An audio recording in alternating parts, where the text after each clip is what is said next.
Mga chong, papunta tayo ngayon sa North Caloocan kasi last time nag-post ako ng nung April Fool's Day na kung sino makapagpatatusan ako mananalo ng 100,000. April Fool's nga yun, sa kasamang palad. May isang gumawa, hindi ko alam. Okay guys, yan po yung issue ng Taragis Takoyaki prank issue nating tatalakayin ngayon with Gcash 1,500. Sana may manalo ngayon. Okay? Mama naman besin. Ayan. Sige lang, sagot lang kayo dyan kasi may customer akong baliw.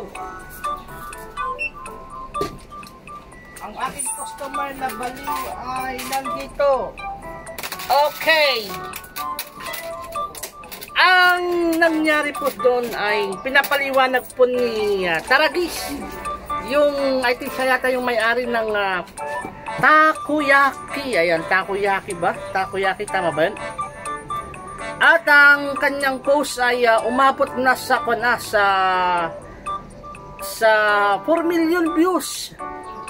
Yun yung time na babayaran na ng 100,000 si Manong kasi nga nagkaroon ng backlash sa mga tao. Yung ginawa nilang parang challenge na dahil daw hindi pwede, parang ganun, parang riniremind nila na it's a prank, it's a April Fool's Day. Pero ang nangyari ay naggalit ang mga tao sa kanila, kaya tinutuhanan nila na ayun, sige, 100k ibigay na yan. O diba, palpakan. Yan yung power ng people. Pag may nakikita silang mali ay hindi pwedeng hindi mangyari dahil ikaw ba naman ang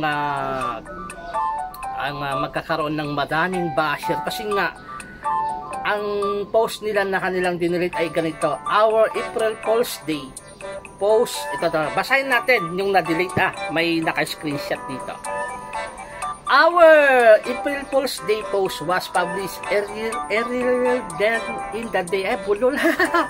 After that, received numbers of messages claiming that our post was executed and that someone had taken it seriously. Let this serve as reminder to us, sabi niya.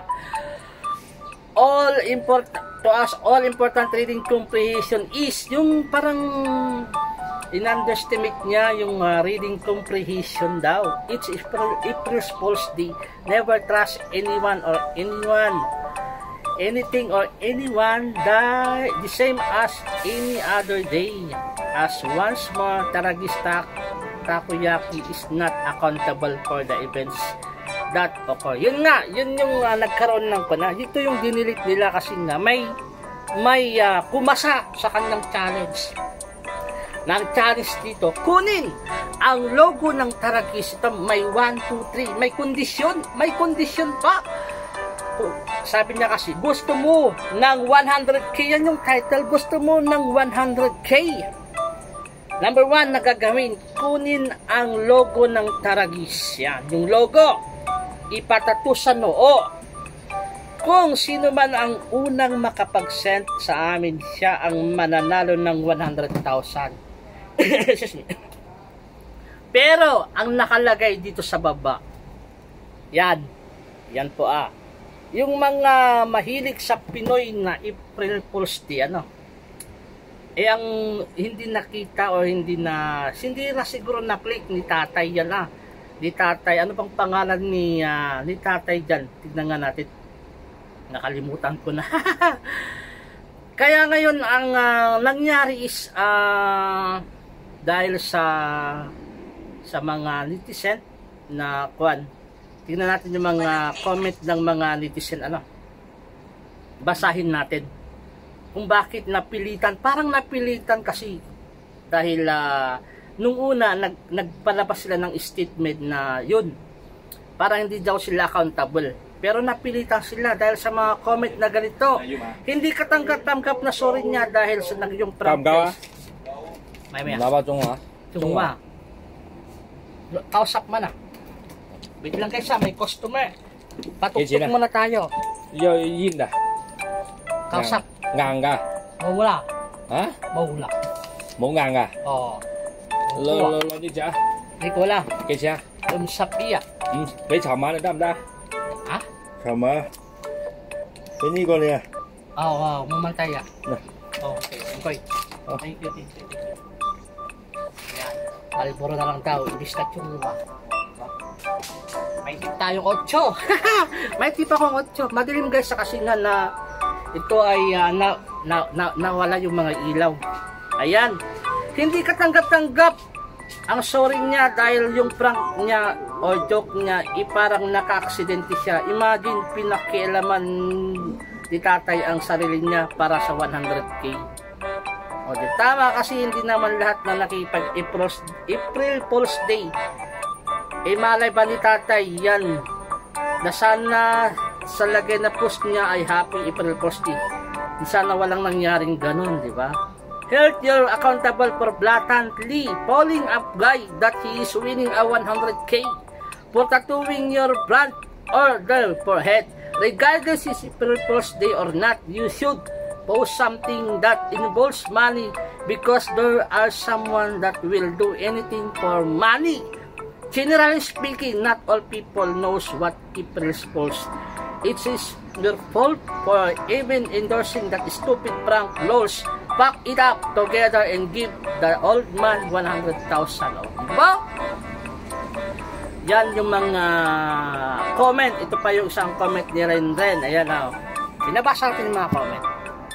Boycott this business, kagawa-gawa kayo ng kalokohan tapos hindi nyo kaya panindigan. Hindi lahat aware sa April Fool's Day. Hindi lahat ng tao may media literacy. Hindi siya magpapatato na sa noo kung hindi nangangailangan. May anak pa siya na special needs si tatay. Panindigan nyo, katangahan nyo. 4.7k ang kanyang reaction sa kanyang, yan o, 4.7 sa kanyang sinabi si Renren out.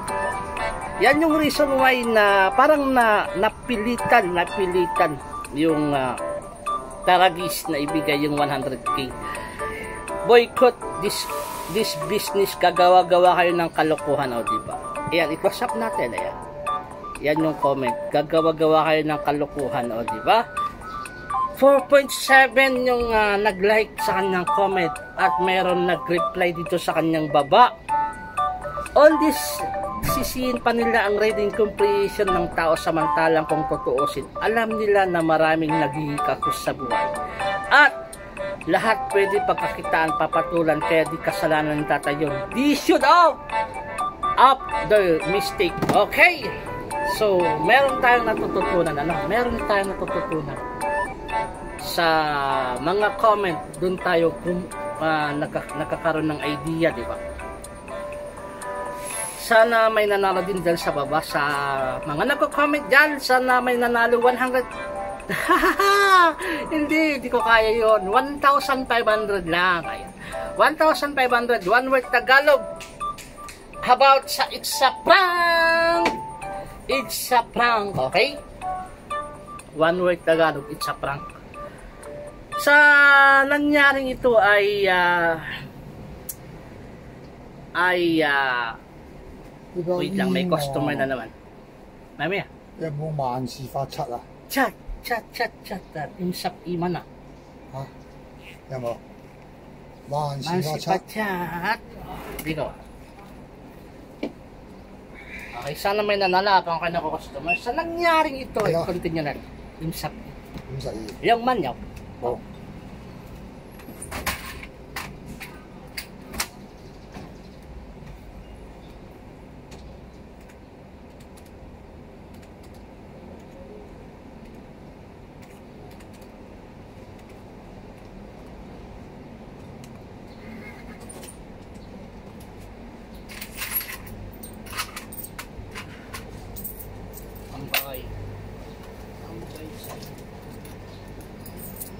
Okay, sa nangyari ito, malaking aral yung dahil parang side by side meron tayong natututunan, ano?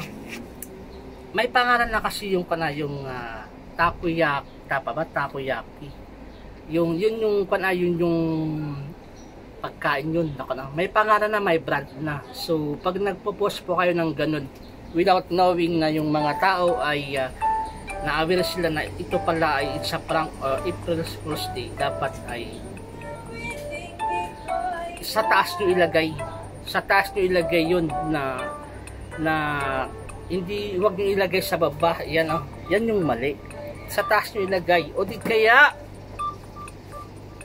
pag pinag-usapan kasi yung pera, lahat ng tao ay nangangailangan, lalo na yung mga talagang kagaya ni tatay, ginawa niya yun dahil sa kanyang anak, di ba, na may sakit, and then kailangan niya yun para sa kanyang tuition fee ng kanyang anak. So next time, sana bago sila mag-post ng ganun, ay isipin muna nila kung ito ba ay malalaman ng tao na it's only a prank or talagang sinadya. Dahil alam niyo guys, may lumabas na balita dito sa isang column.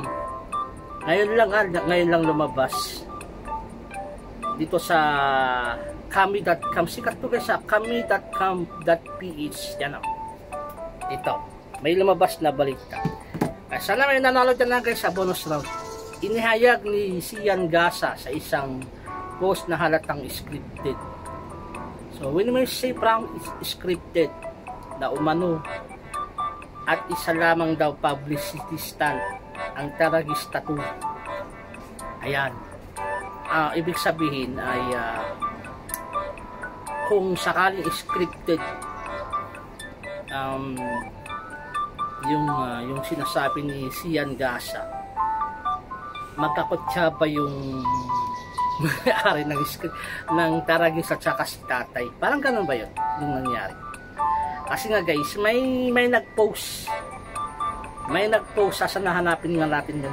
May nag-post kasi nga about sa tattoo daw, dapat daw ay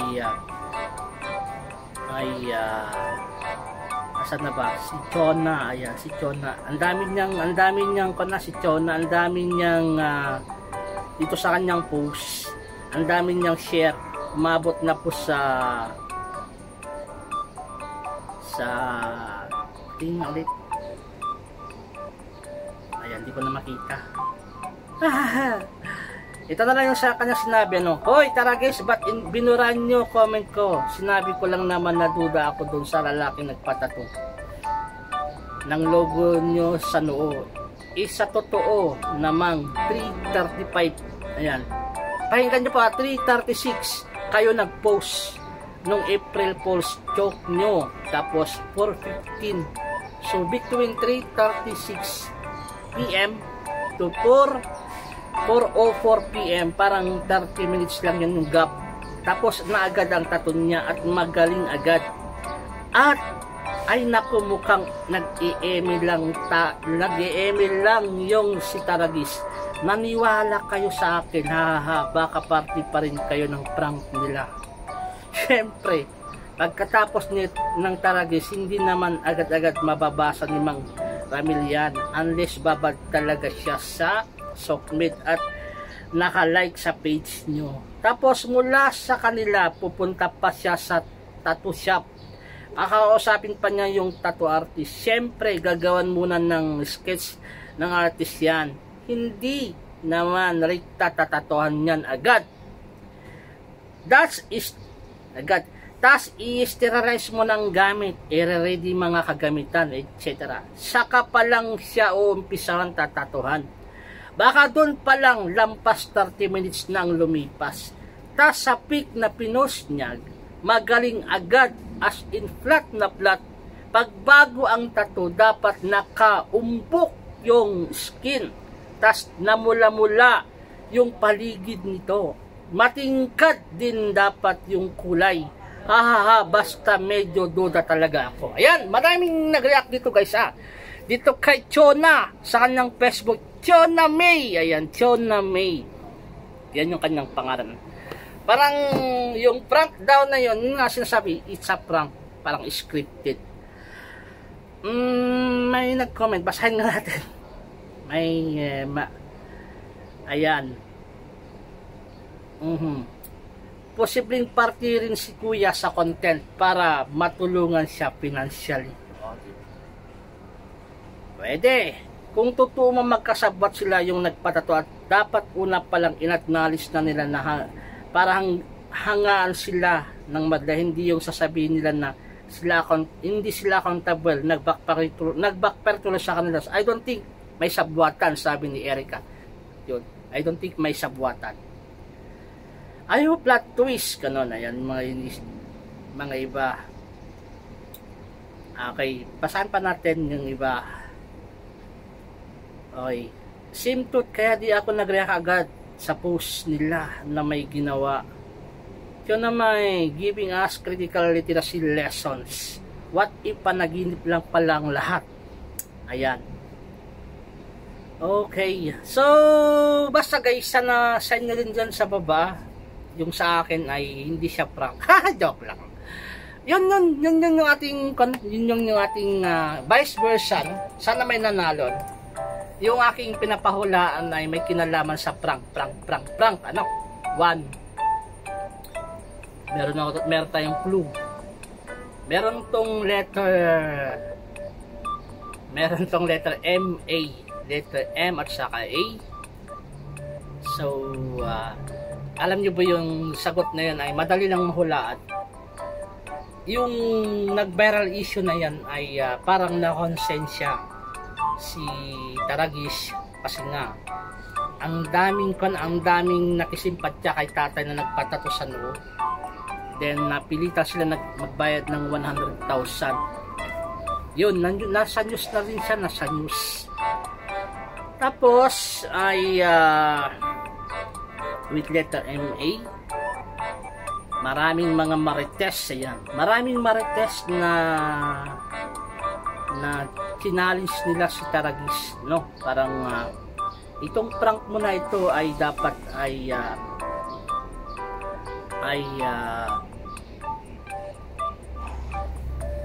tutuhanin mo yung 100k kasi nga may gumawa, di ba? Kung i-analyze kasi natin guys yung post, bakit mayroon siyang kondisyon 1, 2, 3, di ba? Yung sabi niya, kunin mo yung logo, ilagay dito. So, sa akin, ang dating is, hindi siya prank. It's a contest, ano, yung labas niya, contest. Alam niyo po kasi pag sinabi natin na contest, meron kang binibigay na kondisyon. Parang ako guys, itong ginagawa ko to, itong Gcash 1,500. Meron akong kondisyon, ano, na binibigay. Within 5 minutes lang, dapat mahulaan nyo po yung word na yan. Yun. So, totoo yung akin na. It's not a prank. It's a contest. No? Meron akong binibili na condition. After 5 minutes, pag hindi nyo nahulaan with that time, it's still okay yung game natin. Pero, within that, meron na lang tayong Gcash 100 pesos, maximum of 5, pwede kayong magkopyahan. Unlike before, yung aking kondisyon, yung mauna lang ang dapat na manalo. Ngayon, ay pwede kayong magkopyahan. Kahit pare-parehas yung sagot nyo, kung natamaan nyo, pero maximum of 5. Doon sa 1,500, only winners yun. Kahit ilan kayong makatama dun. Basta, pasok sa gap sa oras na 5 minutes. Andan yung aking katrabaho. Ayan, kasi nga ay siya yung papalit sa akin within 5 minutes. Papalitan niya ako, kaya i-stop na natin. Pinapaliwanag ko lang muna para makuha niyo po yung logic, yung nangyaring prank. Ayan, ayan. So nag-gets nyo ba guys? Nag-gets nyo ba? Baka nagulan lalo kayo. With letter MA. Madali lang naman siya ulaan with letter MA. N. Ayan. Bigyan ko na lang kayo ng 1 minute. Within 1 minute, sana may nanala, no? 1 minute. Ayan. 1 minute with letter M-E-A. Ano? About sa prank. Ayan. About sa prank. Okay. Habang nabibigay ako ng 1 minute, magbasa tayo ng comment dito sa Efren Magician Reyes. Si Efren Bata, yung page po niya Curl, sabi niya, mas kilalang Taragis sinisi ang followers sa ginawa nito na hindi marunong umintindi ng April Fools. Mga netizen, sinabihan pa nang nasabing si Curl na kasalanan nito ang nangyari dahil hindi lahat ng tao ay may alam sa April Fool's Day. Ayan. Sa Facebook ng lalaking may nagpatato. Ayan. O nga yung kanyang tweet. Ito guys, yung kanyang tweet na, tweet ba to? Tawag ito, ayan. Hindi ko naman alam na bobo yung followers namin eh. Pinatato talaga yung Taragis sa noo. Ang tanga-tanga, Diyos ko, wag nyo nga kaming sisihin sa nangyari. Mga Pinoy nga naman, sabi niya, ito ay may 13.5 million views 9 PM ng gabi ng April 1, 2024. Ayan o. So parang nakakasakit ng damdamin yung kanyang comment. Pero yung kanyang sinabi, ano, parang hindi ko naman alam na bobo yung followers namin eh. Pinatato talaga yung Taragis sa noon. Ang tanga-tanga, Diyos ko, wag nyo nga po kaming sisihin sa nangyari. Mga Pinoy nga naman. Ayan legit yung kanyang post kasi meron nakalagay dito. April 1, 9 PM, 13.5 million views. So, talagang naggalit ang mga tao kasi sinabi man naman na tatanga-tanga, Diyos ko. Okay? 10 seconds, sana may nanalo dyan. 10 seconds, magbasa pa tayo ng isa pang comment. Nalugi ka sa 100,000 yung pa-April Fools mo. Pa-April Fools ka pa, ha? Yan ka na naman, Taragis ka. Nagbigay ka po ng sinagot ng kulong-kulong paghatid sundo anak niya dahil sa April Fools Day na yan. Maraming tulong ang naibigay kay Kuya kaya sa anak niya yan. May yan it's a prank, April Fools Day. Fake news na naman yan sa post na ganyan. Ayan. Nasa Dubai pa lang mayayabang na eh. Nasa Dubai pa lang mayabang na yan eh. Sabi ni Joseph, pati ikaw nadala ka sa post ng fake news. Huwag mo maghusgahan kung di mo kilala lubos. Nakikita mo lang siya pero di mo ka nakasama. Mas mayabang ka nga eh. Inusgahan mo agad. O diba? Edited lang. Sino mo kang katawa-tawa sa ka? Ayun. I don't know kung edited ka. Sige. Dito naman tayo. Sa isang post. Marine engineer for the sake of money. Ginawa niya yan para sa mga anak niya. That's unconditional love. Yes, napanood ko sa news ng TV5 yata. Marine engineer daw. Galit na galit yung nanay niya. It is true na scripted lang to. Nabigyan na po ng tulong kahit prank. Sana may video call to. Kasi ito si Doc. Sikat din to. Si Crisel Luna. Hi Taragis, nabayaran niyo na po ba ang 100 kining Sir Ramil? Ramil pala si tatay. Kaya tinanggal niyo ang post niyo. Hindi lahat na may alam ay April Fools Day. You are accountable for this. Ito yung one of the reason why guys. Ito sikat si Crisel Luna. Ayan, nung pinost ni Crisel Luna yan guys, ang daming nag-react. 12,000 reaction. Okay? Alright, tapos na. 5, 4, 3, 2, 1, stop! Sabihin ko na yung sagot. Kasi nga ay andito na yung aking katrabaho. Ang tamang sagot ay with letter M, E, N. One word Tagalog about sa prank. Ang tamang sagot ay stop muna! Ang tamang sagot ay kung kayo po itatanungin ko, papayag kayong 100,000 sa noo. Ipapatato nyo ang mukha ng ex nyo. Ganun na. Ganun dapat yung challenge. Mukha ng ex nyo. Ex niya, ilalagay nyo sa noo for 100,000. Ayan, kakasaba kayo. Joke lang ha. Joke lang yun guys, hindi totoo. Pero kung sakali, yes or no nga. Yes at bakit habang ako ay ito in-explain yung aking side by side na aking sagot sa ating pahula about sa prank. One word Tagalog about sa prank. Ang tamang sagot ay umandar. O, diba? Umandar. Okay. Bakit umandar? Umandar na naman yung ating mga netizen pagdating sa prank sa April Fools Day. Talaga naman nag-uunahan sila. May nakikita pa natin buntis pero hindi naman buntis. It is April Fools Day. Yan. sa side ng mga prank na mahilig mag-prank.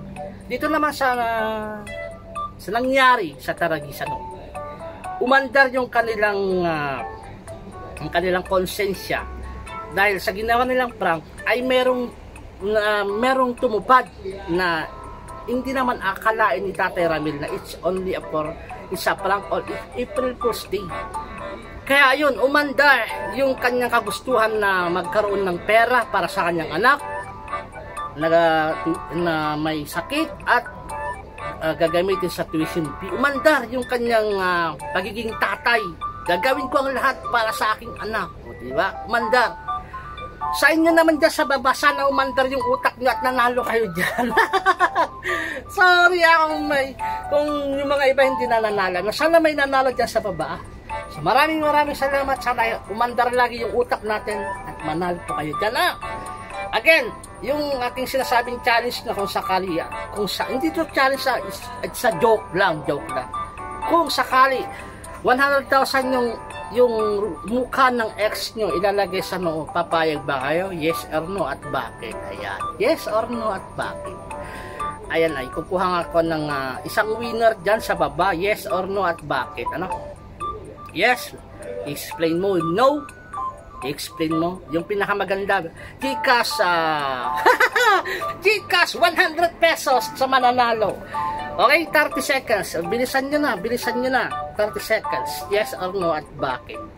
Yung aking joke, joke lang yun kung sakali, yung mukha ng ex mo, ilalagay mo sa noo mo. Yes, gagawin ko yan kung sakali for the 100,000 at bakit? Ayan, i-explain mo yan. Kaya mo ba yun? Pag no naman, i-explain nyo. Then sa mga ayaw maki-contest di ka 100. Isa lang winner ay magbigay kayo ng opinion dyan sa baba. Bati-bati muna kayo. Ano? So, maraming salamat dyan sa inyo lahat dyan. Okay. 10 seconds and then magbabay na ako. 10, 9, 8, 7, 6, 5, 4, 3, 2, 1, 0. Okay, congratulations sa mananalo dyan. Maraming salamat. Bye-bye. Thank you.